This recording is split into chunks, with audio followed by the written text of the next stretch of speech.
How's it going? Today I want to talk about a subject that has brought a lot of meaning and comfort and support and creativity to my life, and that is journaling. I'm here today in one of my favorite parks and one of my favorite places in the world.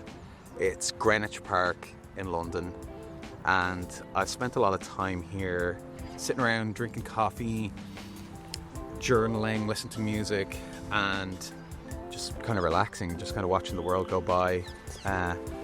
It's kind of a great place to just relax and reflect, and you can see the city, you can see the water, and there's a bit of nature, and there's a lot great for people watching. So I just really love it here.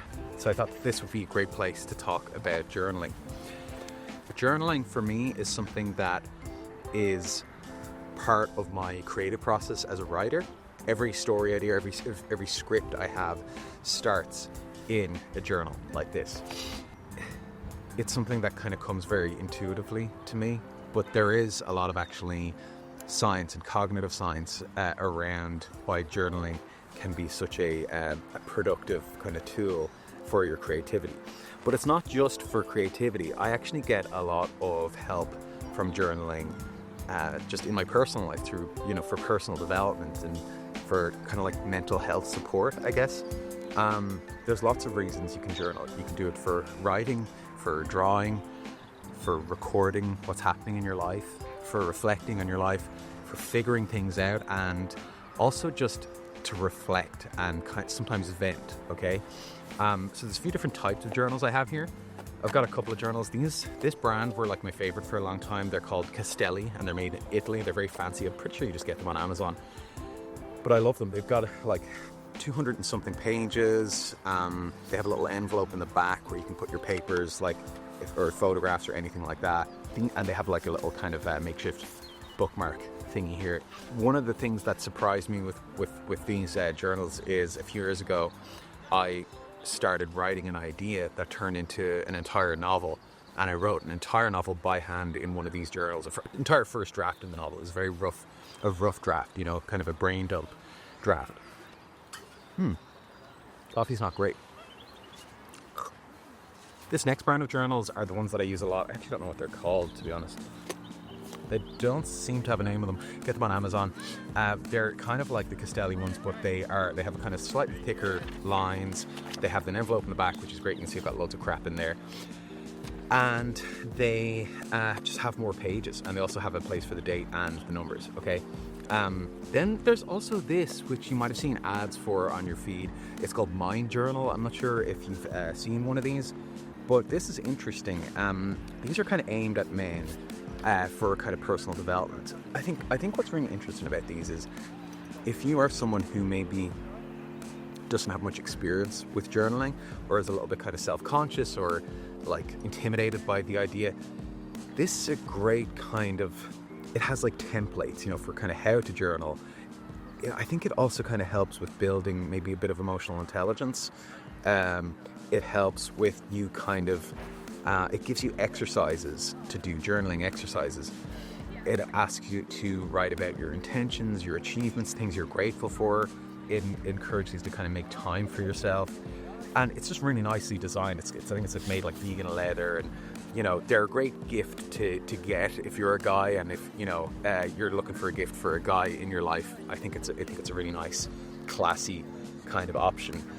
It's a little bit kind of like overly structured for me, and I'm going to come around to that in a minute, because the ability to be kind of messy in your journaling, or in my journaling, is something that I find very important. So I want to introduce you to the subject of morning pages. Maybe if you're a writer or you're creative, you've already heard of this process. But this is something that is kind of transformational. It originated in the book The Artist's Way by Julia Cameron, which is an amazing book, and I encourage you to check it out.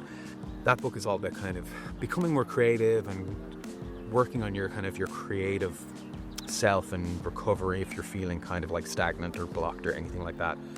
Basically, the practice of morning pages is every morning you wake up, you take out a journal or a copybook, an A4 pad, whatever, and you write 3 pages longhand without stopping.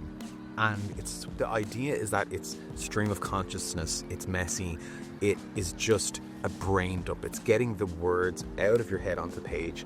It doesn't have any other objective. It's designed to basically clear your mind so that later on, when you start writing, if you are a writer or doing your creative thing, you've kind of cleared the pathways.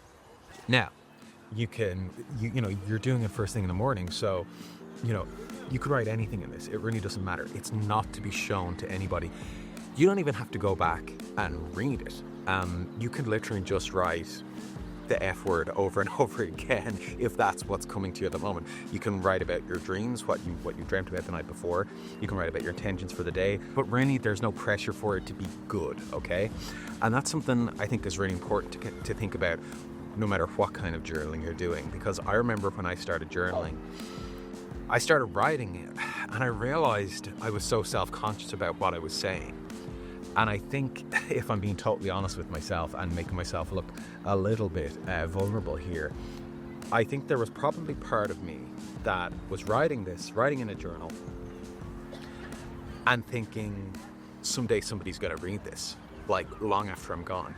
They're going to unearth, this box of journals and materials like the Stanley Kubrick archive, and they're going to go through all of this because Connor Dowling was such an incredible, creative rock star that we need to know his exact inner workings and thoughts, right? And, regardless of where my journey ends up in my career or as a creative, I can't really afford to think like that. I need to do this for myself. And you'll often find whatever that voice is, it's almost like someone looking over your shoulder as you're writing, and you're kind of trying to hide your work from someone looking at what you're doing. What you'll find is in your creative work, that voice or that presence pops up a lot. Okay, it's this imagined critic or audience who are judging the work that you're doing before you've actually gotten to complete it, and it actually stops a lot of us from completing or even just doing our best work. So we want to silence that voice as much as possible, and with your journal you can use this as an opportunity to practice silencing that voice. So you start writing in your journal, today I woke up, I had a cup of coffee, nothing really interesting happened, and then the voice comes in and goes, oh, your life doesn't sound very interesting. That doesn't sound like the life of a creative screenwriter rock star. And you go, no, block it out. No one's ever going to read this. This is just for me. And you just continue on and let it flow. And just let it flow. And the more you do that, the sooner that voice or that presence will be silenced. So journaling can really help you kind of get into that flow state. If we go back to the morning pages idea, you just let the words flow. I remember for a while when I was in writing circles and talking to other screenwriters, obviously we live in an age where everyone uses laptops and iPads and that kind of thing. And I would tell people like, oh, I wrote an entire novel by hand, which sounds kind of crazy. Or every time I write a script, I write it by hand first. And people would kind of look at me and go, like, that sounds like a waste of time, just go straight to the laptop. And I started doing that, and I found that as soon as I started doing that, there was something about the process that became incredibly robotic and kind of like,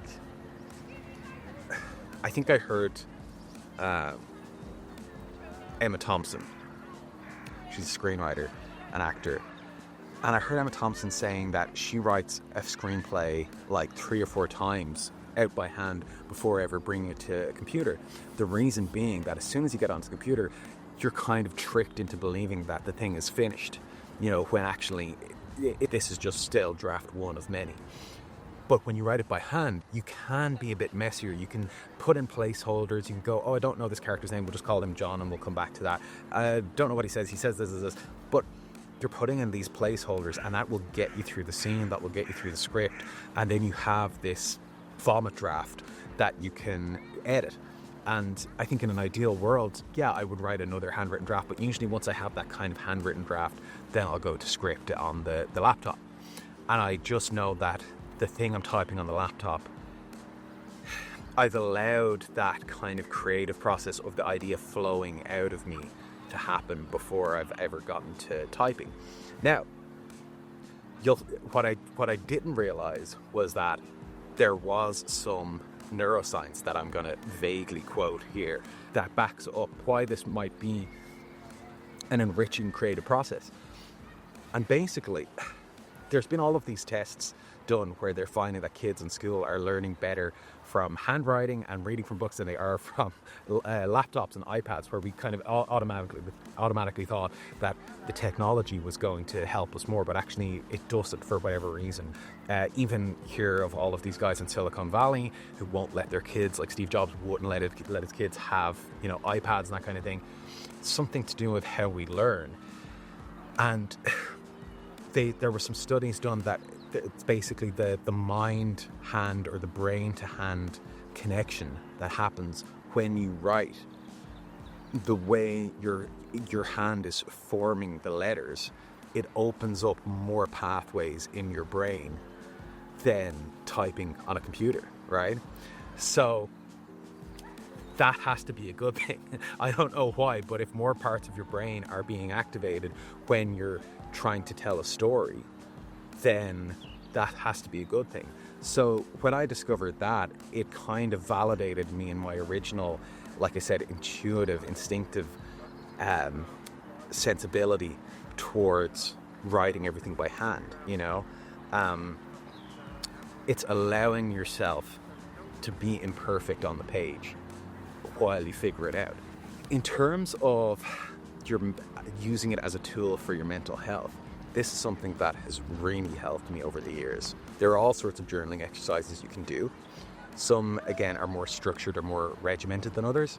Things as simple as writing down 3 things that you're grateful for. It can be really simple things. Grateful for, your bed or your shoes or a hot meal or your friends or whatever it might be. You can write your intentions. You can write your goals. You can put your goals in the start of your journal and then kind of check back in and over them over the course of a year and kind of see where you are in relation to your goals. Imagine you are going through your day with thoughts racing around in your head, like a lot of us anxious, panicky, depressed people tend to do. Those thoughts are just going around on a loop.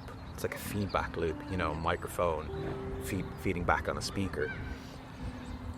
And it's just non-stop.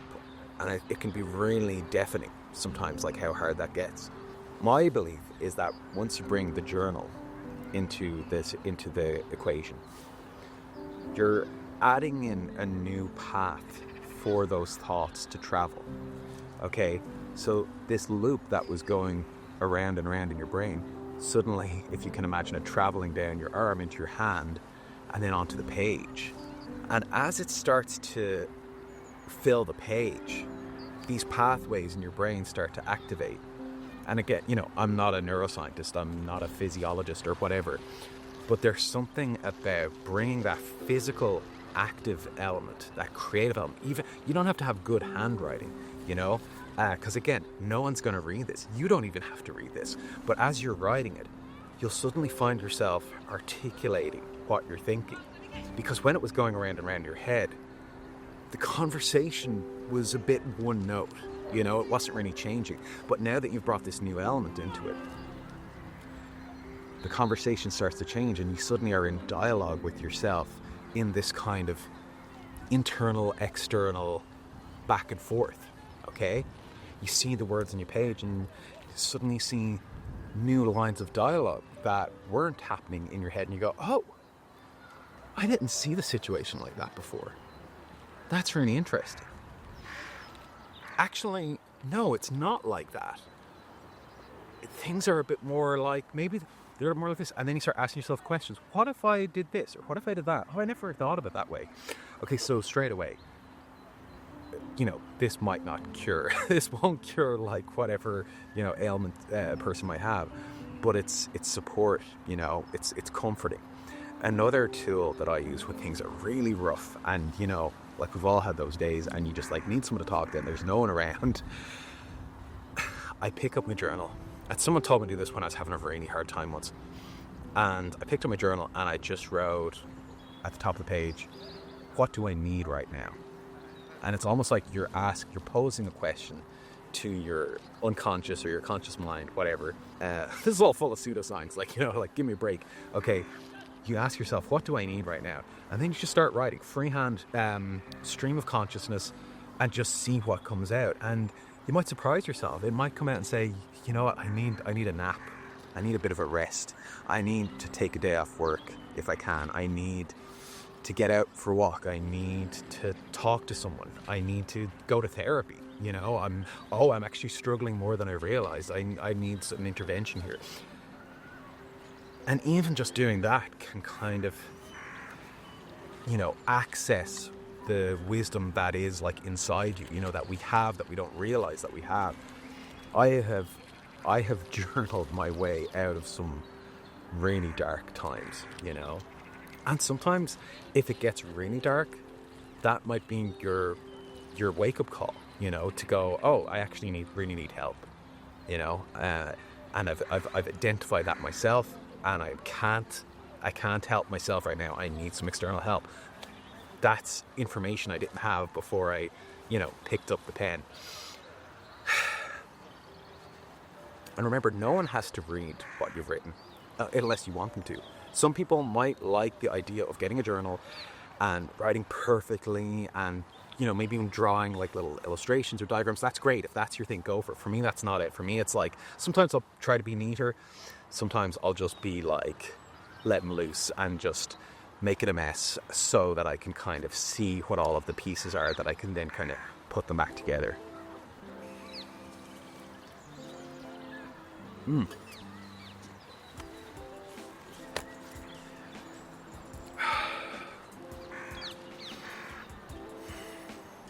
Well, I think that's it for the video today. Hope you enjoyed it. Look, I'm not an expert. I'm not a therapist. I highly recommend therapy. I think journaling is great, but it's not a substitute for therapy. So if you need help, absolutely ask for it, look for it. And, I'm trying to build a little channel here, so it'd be great if you could like and comment and subscribe. Tell me if there's any journaling techniques that you like to use. I try to reply to all the comments. If anyone says anything kind of weird or negative, I just won't reply to it. Yeah, just trying to spread a bit of joy about the things that make a difference in my life, and I hope they can help you too.